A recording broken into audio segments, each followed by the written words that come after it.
Bismillahirrahmanirrahim. Assalamualaikum warahmatullahi wabarakatuh. Allahumma sholli ala Sayyidina Muhammad wa ala ali Sayyidina Muhammad. Teman-teman mahasiswa yang dirahmati oleh Allah, baiklah pada pertemuan kedua ini kita akan mencoba mempelajari tentang pengeluaran pemerintah. Di sini yang pertama kita akan membahas tentang perkembangan pengeluaran pemerintah. Jadi apa saja sih yang dikeluarkan oleh pemerintah itu? Yang pertama ada namanya pembelian barang dan jasa. Ini merupakan salah satu yang dikeluarkan oleh pemerintah atau termasuk pengeluaran pemerintah. Contohnya dalam hal ini yang pertama pada pembelian barang dulu. Dalam pembelian barang ini contohnya seperti program pemerintah pada bantuan sembako tunai untuk masyarakat yang kurang mampu. Kemudian selain itu pada pembelian jasa. Nah, pada pembelian jasa ini contohnya seperti program prakerja, itu kan termasuk program dari pemerintah untuk para masyarakat yang tidak mempunyai pekerjaan. Istilahnya adalah pengangguran. Nah, jadi pemerintah itu membeli jasa atau pemerintah itu bekerja sama dengan sebuah platform seperti Skill Academy, Ruang Guru, dan masih banyak lagi ya lainnya. Hal itu dilakukan pemerintah untuk mengasah skill bagi penerima dana prakerja. Jadi para penerima prakerja itu akan diberi materi dan dilatih dari platform tersebut. Kemudian pengeluaran pemerintah yang kedua yaitu gaji pegawai. Nah, dalam hal ini itu gaji untuk ASN atau PNS. Itu kan termasuk dari pengeluaran pemerintah ya, di mana perubahan gaji pegawai ini bisa mempengaruhi tingkat permintaan secara tidak langsung. Kemudian yang ketiga ada transfer payment. Ini juga termasuk dari pengeluaran pemerintah. Nah, jadi dalam transfer payment ini yang dilakukan pemerintah adalah pembayaran pendapatan dari pemerintah kepada masyarakat tanpa harus ada imbalan atau jasa yang diberikan. Nah, apa sih contoh dari transfer payment ini? Contohnya adalah pembayaran dana pensiun, kemudian tunjangan pengangguran seperti prakerja tadi, kemudian jaminan sosial, dan lain sebagainya. Nah, di sini dilihat ya pada kurva ini termasuk dari hukum Wagner. Jadi dari kurva ini bisa dilihat hukum Wagner pada diagram ini menunjukkan di mana adanya kenaikan pengeluaran pemerintah yang mempunyai bentuk eksponensial. Jadi bentuk eksponensial itu maksudnya kurva itu bentuknya monoton. Monoton itu bisa naik atau bisa turun. Nah, di sini ya yang ditunjukkan pada kurva 1 ini termasuk bentuk kurva eksponensial, bukan seperti kurva 2. Kalau kurva 2 ini namanya linier, kurva linier. Jadi pada kurva yang ke-1 ini menunjukkan sebagian kenaikan pengeluaran pemerintah dan aktivitas ekonomi masyarakat, sehingga bentuknya itu kurvanya eksponensial. Sedangkan pada kurva kedua ini menunjukkan kurva perkembangan pengeluaran pemerintah dengan bentuk kurva linier. Jadi pada kurva eksponensial ini sedikit meningkat, ya, berbeda dengan kurva kedua yang dia lurus linier.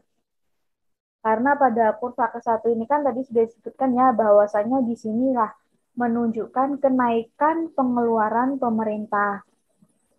Itu menurut hukum Wagner. Selanjutnya teori Peacock dan Wiseman. Nah, pada teori Peacock dan Wiseman ini berbeda dengan kurva Wagner ya. Jelas ya, terlihat perbedaannya dari sini. Jelas sekali berbeda antara kurva Wagner dengan Peacock dan Wiseman.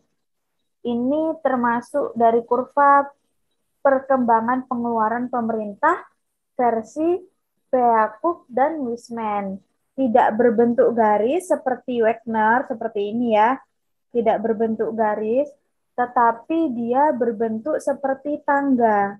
Kenapa sih berbentuk seperti tangga ini? Karena pada teori Peacock dan Wiseman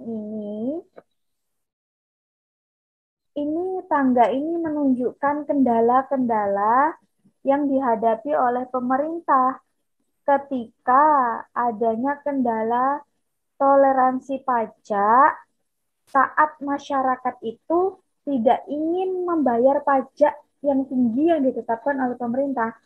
Nah, ini makanya dia berbentuk tangga. Ini termasuk kendala-kendala yang dihadapi pemerintah ketika masyarakat itu tidak mau membayar pajak sesuai dengan yang ditetapkan oleh pemerintah. Maka pemerintah itu tidak bisa meningkatkan pengeluarannya.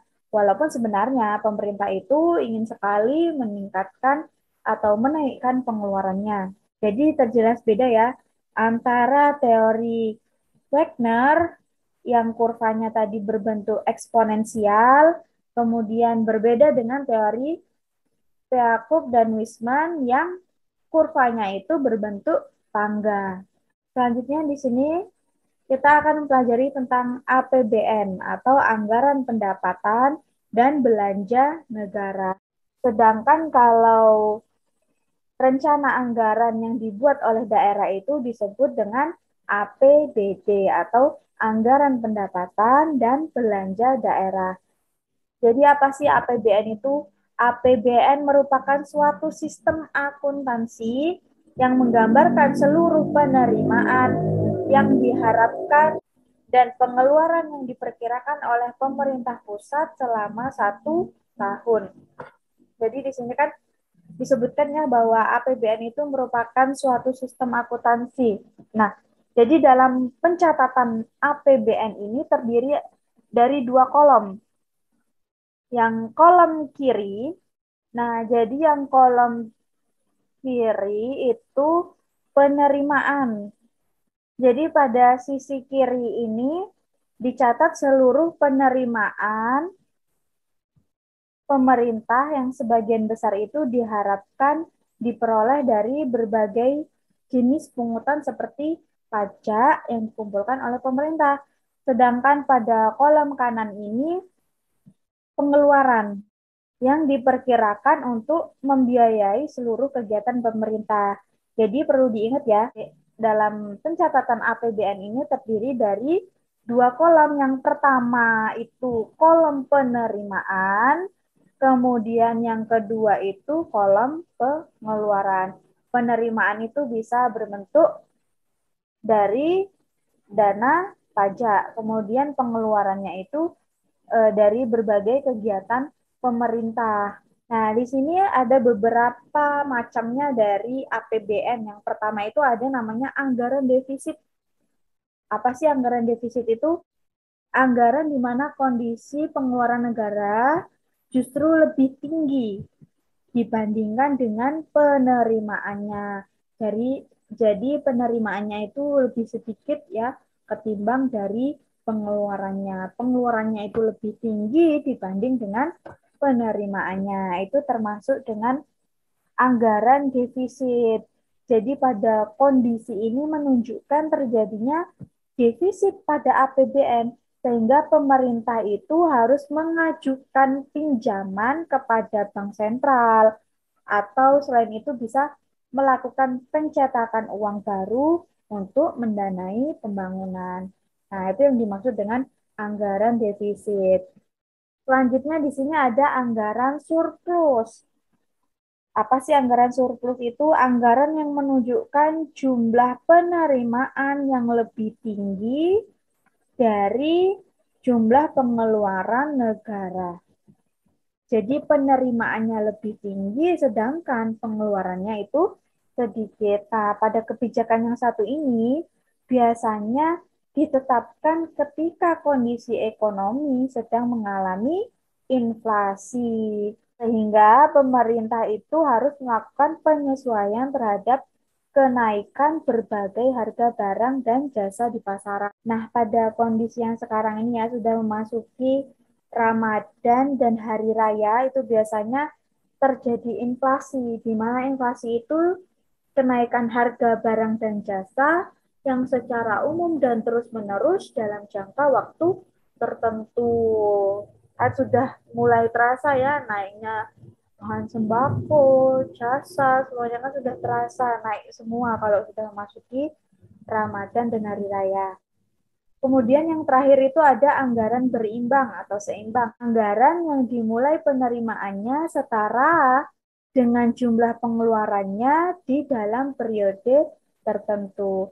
Jadi pada anggaran berimbang ini, anggaran penerimaan dan pengeluarannya itu setara, jadi seimbang. Kemudian ini yang terakhir yaitu tugas individu seperti biasa. Yang pertama, kalian harus absen dulu di komentar YouTube dengan menyertakan nama, semester, dan jurusan. Kemudian yang kedua itu tugas individunya adalah meresum, yaitu meresum materi yang dijelaskan dalam PPT beserta penjelasannya. Mungkin itu saja yang bisa saya sampaikan, kurang lebihnya saya mohon maaf. Wassalamualaikum warahmatullahi wabarakatuh.